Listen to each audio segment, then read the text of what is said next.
ಶೀಲಾ, ನಿನಗೆ ಎಷ್ಟು ಥ್ಯಾಂಕ್ಸ್ ಹೇಳಿದ್ರು ಸಾಲದು. ನಿನ್ನೆ ನೀನು ಅತ್ತೆನ ದೇವಸ್ಥಾನಕ್ಕೆ ಅಂತ ಕರ್ಕೊಂಡು ಹೋಗಿದ್ಯಲ್ಲ, ನಾನು ಮತ್ತೆ ನರೇಶ್ ಇಬ್ರು ಎಷ್ಟೋ ತನಕ ಆರಾಮಾಗಿ ಕಾಲ ಕಳೆದ್ವಿ ಗೊತ್ತಾ. ಅದಕ್ಕೆ ಥ್ಯಾಂಕ್ಸ್ ಯಾಕಕ್ಕ? ನೀವು ನಿಮ್ಮ ಗಂಡ ಚೆನ್ನಾಗಿದ್ರೆ ನನಗೂ ಖುಷಿನೇ. ಓ, ಇದೆಲ್ಲ ಇವಳು ಕೆಲಸನಾ? ಪಾಪ ಫ್ರೆಂಡ್ ಮಗಳು ನಮ್ಮಲ್ಲೇ ಇರಲಿ ಅಂತ ಜಾಗ ಕೊಟ್ರೆ ನನಗೆ ಬತ್ತಿ ಇಡಕ್ಕೆ ನೋಡ್ತಿದ್ದಾಳಾ?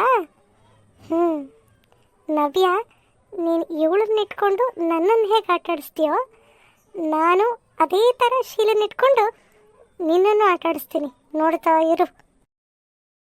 ಸಾಯಂಕಾಲ ನವ್ಯ ಶೀಲಾ ಇಬ್ರು ಮಾತಾಡ್ತಾ ಕೂತಿರ್ತಾರೆ. ನವ್ಯ, ಏನತ್ತೆ? ಅಲ್ಲ ಕಣಮ್ಮ, ಮದುವೆ ಆದಾಗ್ಲಿಂದ ನೀನು ತವ್ರ ಮನೆಗೆ ಹೋಗಿಲ್ಲ. ಆರಾಮಾಗಿ ಒಂದು 15 ದಿನ ತವ್ರ ಮನೇಲಿ ಇದ್ಬಾ. ನಾನೊಬ್ಬಳೇ ಇರಬೇಕಲ್ಲ ಅಂತ ನಿನ್ನ ಇಷ್ಟು ದಿನ ತವ್ರ ಮನೆಗೆ ಕಳಿಸಿರ್ಲಿಲ್ಲ. ಈಗ ನನ್ನ ಜೊತೆ ಶೀಲಾ ಇದ್ದಾಳಲ್ಲ, ಅವಳು ಓದು ಮುಗಿದು ಅವಳು ವಾಪಸ್ ಹೋಗೋ ಅಷ್ಟರಲ್ಲಿ ನೀನು ನಿನ್ನ ತವ್ರ ಮನೇಲಿ ಇದ್ಬಾ. 15 ದಿನ ಏನು, 1 ತಿಂಗಳ ಇದ್ಬಾ. ಅತ್ತೆ, ಈ ಮಾತನ್ನ ನೀವು ಹೇಳ್ತಾ ಇದ್ದೀರಾ? ಅದ್ಯಾಕೆ ನವ್ಯ ಹಾಗೆ ಕೇಳ್ತಿದ್ಯಾ? ನಾನೇ ಹೇಳ್ತಿರೋದು.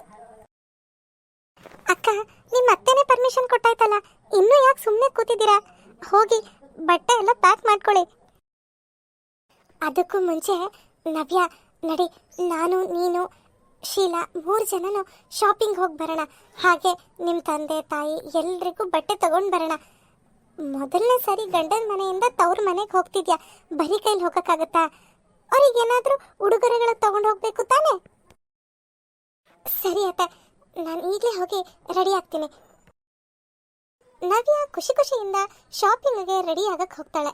ಆದರೆ ಅತ್ತೆ ಪ್ಲಾನೇ ಬೇರೆ ಇರುತ್ತೆ. ನವ್ಯ, ಏನಿವತ್ತು ಭಾರಿ ಖುಷಿಯಾಗಿದ್ಯಾ? ಏನು ಸಮಾಚಾರ? ಸಮಾಚಾರ ಇದೆ. ಏನು ಗೊತ್ತಾ, ಅತ್ತೆ ಹೇಳಿದ್ರು ನಾಳೆಯಿಂದ 1 ತಿಂಗಳು ನೀನು ತವ್ರ ಮನೇಲಿ ಆರಾಮಾಗಿದ್ಬಾ ಅಂತ. ಏನು, 1 ತಿಂಗಳ?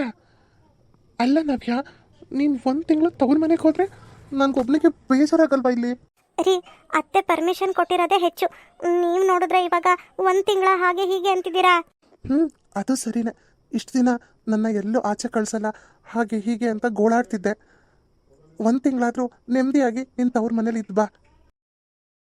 ಥ್ಯಾಂಕ್ ಯು ರೀ, ಥ್ಯಾಂಕ್ ಯು ಸೋ ಮಚ್. ಮಾರನೇ ದಿನ ಬೆಳಗ್ಗೆ ನವ್ಯ ತುಂಬಾ ಖುಷಿಯಿಂದ ತನ್ನ ತವ್ರ ಊರಿಗೆ ಹೊರಡ್ತಾಳೆ.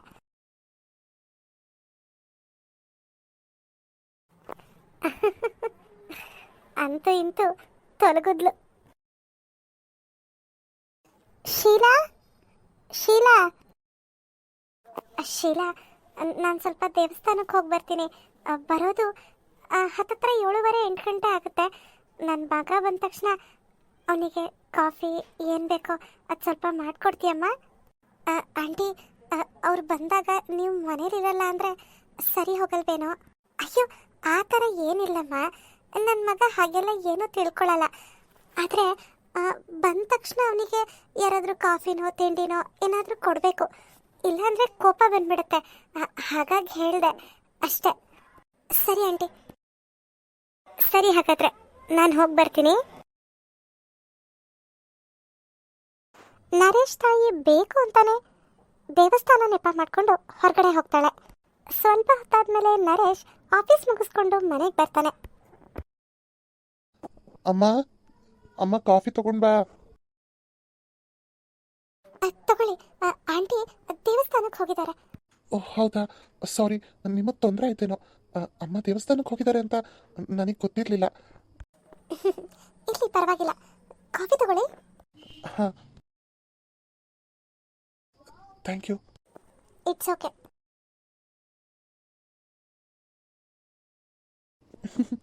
ಪರವಾಗಿಲ್ಲ, ನಮ್ಮ ಅಮ್ಮಗಿಂತ ಇವರೇ ಕಾಫಿ ಚೆನ್ನಾಗಿ ಮಾಡ್ತಾರೆ. ಮಾರನೇ ದಿನ ಬೆಳಗ್ಗೆ ನರೇಶ್ ಸ್ನಾನಕ್ಕೆ ಹೋಗಿರ್ತಾನೆ. ಅಯ್ಯೋ, ಸೋಪೇ ಇಲ್ವಲ್ಲ ಇಲ್ಲಿ. ಅಮ್ಮ, ಅಮ್ಮ, ಸ್ವಲ್ಪ ಸೋಪ್ ಕೊಡ್ತೀಯಾ? ಹಾ, ಬಂದೆ ಕಣೋ. ನಾನು ಅನ್ಕೊಂಡಿದ್ದು ಮಾಡಬೇಕು ಅಂದರೆ ಇದೇ ಸರಿ. ಶೀಲಾ, ಶೀಲಾ ಶೀಲಾ, ನರೇಶ್ ಸ್ನಾನಕ್ಕೆ ಇಳಿದಿದ್ದಾನೆ. ಅಲ್ಲಿ ಸೋಪ್ ಇಲ್ವಂತೆ. ಅಮ್ಮ ಸ್ವಲ್ಪ ಸೋಪ್ ಕೊಡು ಅಂದ. ನಾನು ಬಿಸಿಬೇಳೆ ಬಾತ್ ಮಾಡ್ತಿದ್ದೀನಿ. ಕೈ ಬಿಟ್ಟು ಹೋದ್ರೆ ಸೀದೋಗುತ್ತೆ. ನೀನು ಸ್ವಲ್ಪ ಹೋಗಿ ಅವನಿಗೆ ಸೋಪ್ ಕೊಡ್ತೀಯಾ? ನಾನು ಸೋಪ್ ಕೊಡೋದಾ? ಬೇಡ ಆಂಟಿ, ನಾನು ಸೋಪ್ ಕೊಟ್ಟರೆ ಚೆನ್ನಾಗಿರಲ್ಲ. ನೀವೇ ಹೋಗ್ಕೊಡಿ. ಅಯ್ಯೋ, ನಿನ್ನ ಹತ್ರ ಮಾತಾಡ್ತಾ ಸಿಮ್ಮಲ್ಲಿ ಇಡೋದೇ ಮರ್ತೋಯ್ತು ನೋಡು. ಆಗಲೇ ತಳ ಹತ್ಬಿಟ್ಟಿದೆ ಅನ್ಸುತ್ತೆ. ಸ್ವಲ್ಪ ನೀನೇ ಹೋಗಿ ಕೊಡು ಶೀಲಾ. ಆಂಟಿ, ನಾನು ಬಿಸಿಬೇಳೆ ಬಾತ್ ನೋಡ್ಕೊಳ್ತೀನಿ, ನೀವು ಹೋಗಿ ಸೋಪ್ ಕೊಡಿ. ಶೀಲಾ, ಅವನಿಗೆ ಆಫೀಸಿಗೆ ಲೇಟ್ ಆಗುತ್ತೆ, ಹೋಗು ಬೇಗ. ಅಮ್ಮ, ಒಂದು ಸೋಪ್ ಕೊಡೋಕೆ ಎಷ್ಟೊತ್ತು ಮಾಡ್ತೀಯಾ? ನನಗೆ ಆಫೀಸಿಗೆ ಲೇಟ್ ಆಗುತ್ತೆ. ತಗೊಳ್ಳಿ ಸೋಪು. ಆಂಟಿ ಬಿಸಿಬೇಳೆ ಬಾತ್ ಮಾಡ್ತಿದ್ರು, ಅದಕ್ಕೆ ನನ್ನನ್ನು ಸೋಪ್ ಕೊಡು ಅಂದ್ರು. ತಗೊಳ್ಳಿ. ಈ ಅಮ್ಮ ಯಾಕೆ ಈ ರೀತಿ ಆಡ್ತಿದ್ದಾರೆ?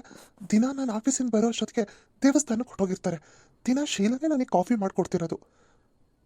ಫ್ರೆಂಡ್ಸ್ ಜೊತೆ ಆಚೆ ಹೋಗಿ ನೈಟ್ ಊಟಕ್ಕೆ ಬರೋ ಅಷ್ಟರಲ್ಲಿ ಬೇಗ ಬೇಗ ಊಟ ಮಾಡಿ ಮಲಗಿಬಿಟ್ಟಿರ್ತಾರೆ. ಮತ್ತೆ ಶೀಲಾನೇ ನನಗೆ ಊಟ ಬಡಿಸ್ತಿದ್ದಾಳೆ. ಈಗ ನೋಡಿದ್ರೆ ಶೀಲನ್ ಕೈಲಿ ಸೋಪ್ ಕೊಟ್ಟು ಬಾ ಅಂತ ಕಳಿಸಿದ್ದಾರೆ. ಇವ್ರಿಗೇನು ಗೊತ್ತಾಗಲ್ವಾ? ಅಮ್ಮ, ಶೀಲಾ ಅವರಲ್ಲಿ? ಓಹೋ, ಆಗಲೇ ಶೀಲನ್ ಕೇಳ್ತಾ ಇದ್ದಾನೆ.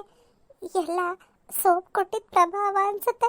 ಎಲ್ಲ ನಾನು ಅನ್ಕೊಂಡಾಗೆ ಆಗ್ತಾ ಇದೆ.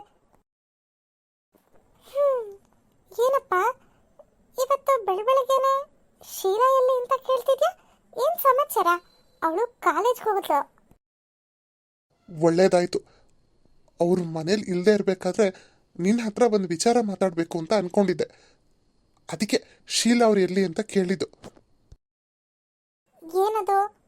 ಅಲ್ಲ ಕಣಮ್ಮ, ದಿನಾ ಸಂಜೆ ನಾನು ಆಫೀಸಿಂದ ಮನೆಗೆ ಬರೋ ಅಷ್ಟರಲ್ಲಿ ನೀನು ದೇವಸ್ಥಾನಕ್ಕೆ ಹೊಟ್ಟೋಗಿರ್ತೀಯ. ಡೈಲಿ ಶೀಲಾ ಅವರೇ ನನಗೆ ಕಾಫಿ ಮಾಡಿಕೊಡ್ತಿದ್ದಾರೆ. ಫ್ರೆಂಡ್ಸ್ ಜೊತೆ ಸುತ್ತಾಡ್ಕೊಂಡು ನೈಟ್ ಊಟಕ್ಕೆ ಬರೋ ಅಷ್ಟರಲ್ಲಿ ನೀನು ಬೇಗ ಬೇಗ ಊಟ ಮಾಡಿ ಮಲಗಿಬಿಟ್ಟಿರ್ತೀಯ. ಅವರೇ ನನಗೆ ಊಟ ಬಡಿಸ್ತಿದ್ದಾರೆ.